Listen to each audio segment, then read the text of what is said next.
ओम नमः शिवाय, जय महाकाल। आप सबको पता है कि सावन का बहुत ही पवित्र महीना चल रहा है और इस बार का जो सावन है 59 डेज़ का है। मेरे पास बहुत ज़्यादा मैसेज आए कि भैया क्या इस बार सावन में मेरी इच्छा पूरी होगी कि नहीं होगी, क्योंकि महादेव हमसे बहुत ज़्यादा नाराज़ हैं। तो आप सबको पता है कि गुरु जी की कथा चल रही है इस टाइम पे पुष्कर में। तो उसी कथा में गुरु जी ने आधी परिक्रमा का एक छोटा सा उपाय बताया है।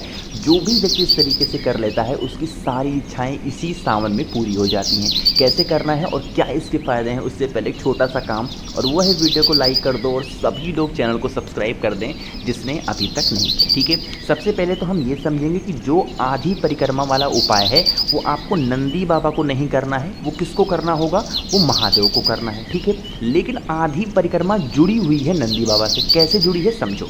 देखो, सबसे पहले समझोगे कि आधी परिक्रमा करते कैसे हैं।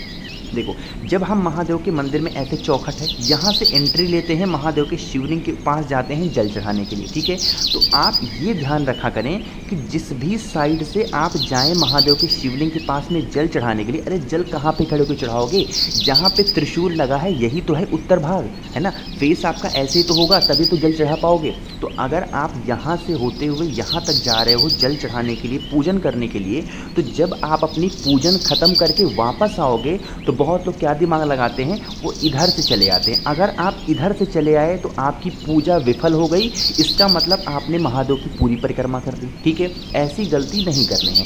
अगर आप इधर से जा रहे हैं महादेव की पूजन करने के लिए तो वापस किधर से आओगे, वापस भी आप इसी साइड से आओगे। ठीक है, लेकिन अगर आप इधर से जा रहे हो पूजन करने के लिए तो भी आप वापस इसी साइड से आओगे। कहने का क्या मतलब है, जिस साइड से पूजन करने के लिए जाएंगे महादेव की, उसी साइड से वापस भी आएंगे। ठीक है, पहली चीज़ तो समझ में आ गई होगी कि परिक्रमा आधी करते कैसे हैं। तो यही हो गई आपकी आधी परिक्रमा।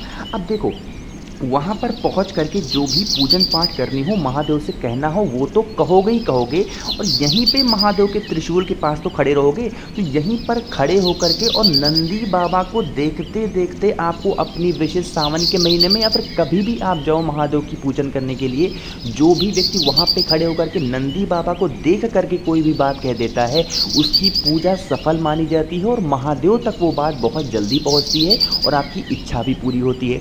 बहुत लोग क्या करते हैं, वो नंदी बाबा को देखते नहीं है कि ऐसे गए, बस नंदी बाबा को देखा नहीं, पूजन किया, चुपचाप वापस निकले और अपने घर की तरफ चले गए। वहीं से सारी मामला गड़बड़ हो जाता है, आपकी इच्छा वहीं पे अधूरी मानी जाती है। क्योंकि आपको ये भी पता होगा कि नंदी बाबा कौन है, सबसे प्रिय माने जाते हैं किसके, महादेव के।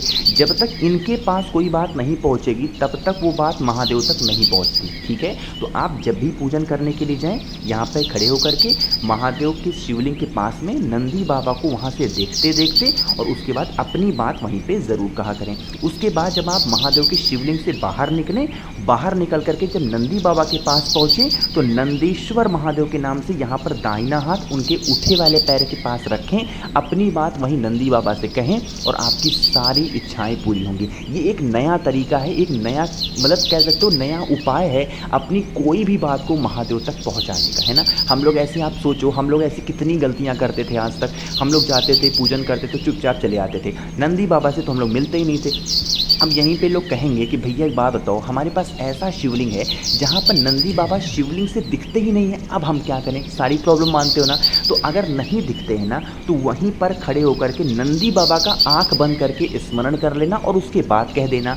फिर जब महादेव के मंदिर से बाहर निकलना, फिर नंदी बाबा के पास जाना, उठे पैर पे अपना दाहिना हाथ रखना, अपनी बात कह देना, वो भी आपकी इच्छा मानी जाएगी। ठीक है, समझ में आई बात। तो ये एक नया तरीका था, मैंने सोचा आप सबको याद ज़रूर दिलाना चाहिए। कोशिश तो की मैंने अच्छा समझाने की। जिन भी लोगों को वीडियो पसंद आई हो तो कर दीजिए लाइक, जिसको पसंद नहीं आई है